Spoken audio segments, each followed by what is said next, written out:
जय श्री कृष्ण, राधे राधे दोस्तों। ये उस समय की बात है जब महाराज युधिष्ठिर इस संपूर्ण भारत पर अपना राज्य कर रहे थे। एक दिन महाराज युधिष्ठिर ने भगवान श्री कृष्ण से पूछा कि हे भगवान वासुदेव, फाल्गुन मास के कृष्ण पक्ष में कौन सी एकादशी आती है और उसका क्या महात्म्य है।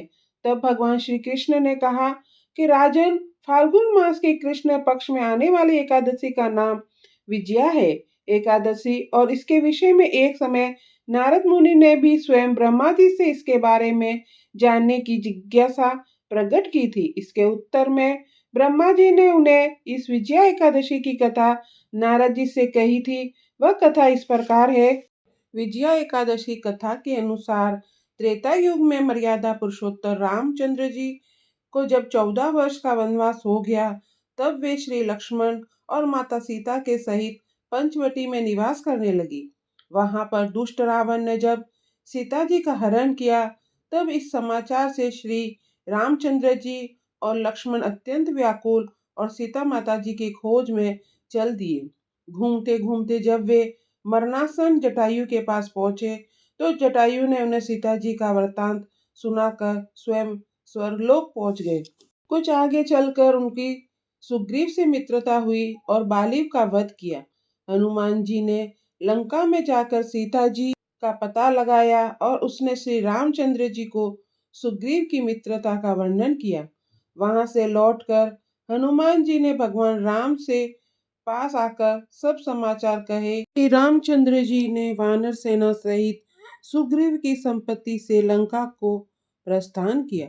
जब श्री रामचंद्र जी समुद्र के किनारे पहुंचे, तब उन्होंने मगरमच्छ आदि से युक्त उस अगाध समुद्र को देखकर लक्ष्मण जी से कहा कि इस समुद्र को हम किस प्रकार से पार करेंगे। श्री लक्ष्मण जी ने कहा, हे पुराण पुरुषोत्तम, आप आदि पुरुष है, सब कुछ तो आप जानते हो। यहाँ से आधा योजन दूर पर कुमारी द्वीप में वल्कदालभ्य नामक के मुनि रहते हैं। उन्होंने अनेक ब्रह्मांड देखे हैं।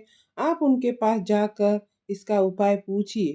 लक्ष्मण जी के इस प्रकार के वचन सुनकर श्री रामचंद्र जी वल्कदालभ्य ऋषि के पास गए, उनको प्रणाम किया करके बैठ गए और मुनि ने भी उनको मनुष्य रूप धारण किए हुए पुराण पुरुषोत्तम समझकर उनसे पूछा कि हे राम, आपका आना कैसे हुआ।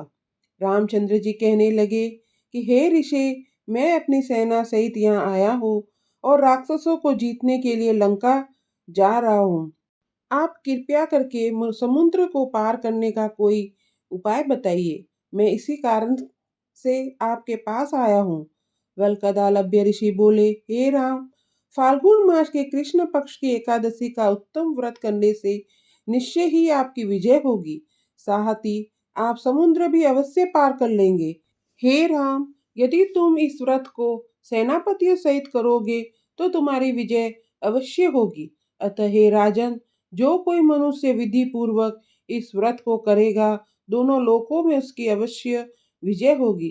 श्री ब्रह्मा जी ने नारद जी से कहा कि हे पुत्र, जो कोई इस व्रत को महात्म्य को पढ़ता या सुनता है, उसको वाजपेयी यज्ञ का फल प्राप्त होता है। इस तरह रामचंद्र जी ने ऋषि के कथा अनुसार इस व्रत को किया और इसके प्रभाव से दैत्यों पर उन्होंने विजय पाई।